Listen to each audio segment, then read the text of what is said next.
ating mga college scholars. Kami po sa South Cotabato, lalong-lalo yung mga barangay officials, ay masayang-masaya kasi po originally, yung pag-turnover sana, doon sa World Trade Center sa National Congress. Kaya yung pagsabi na dito na po sa South Cotabato, syempre bilang representative po ng mga barangay natin, ako po'y lubos na masaya at saka yung mga kasama din namin ng mga barangay officials. Yung 100,000, doon mapupunta sa mga presidential scholars natin.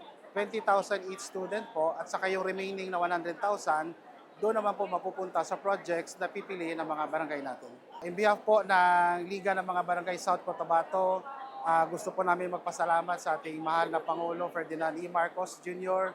sa programang ito. Malaking tulong po sa mga barangays natin dito sa lalawigan po ng South Cotabato. Actually, it's difficult for us to survive every day kasi yung papa ko like minimum wage earner.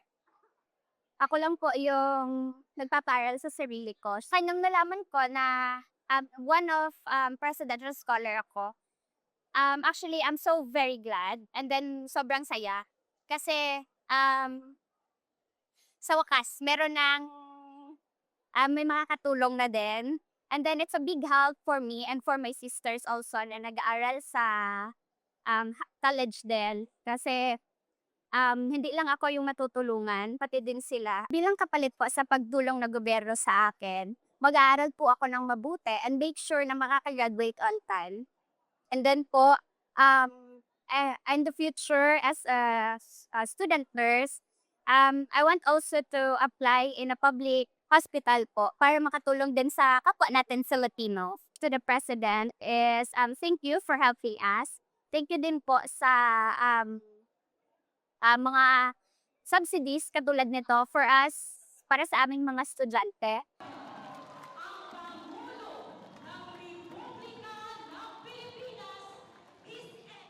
Barangay kasama baba ng pondo mga government employees at ganun din ang ating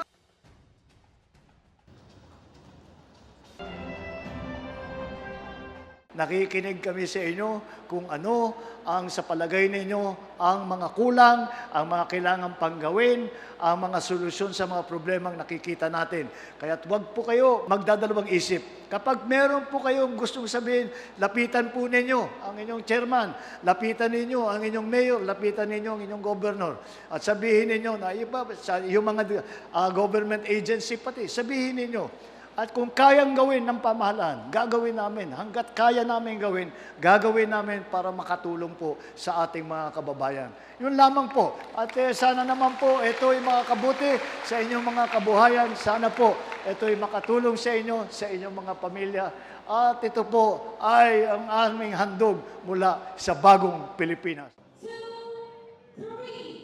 Muli, maraming salamat po, mahal na Pangulo, sa pangunguna po rito sa ating programang Bawat Bayan Makikinabang, South Cotabato and Cotabato Province.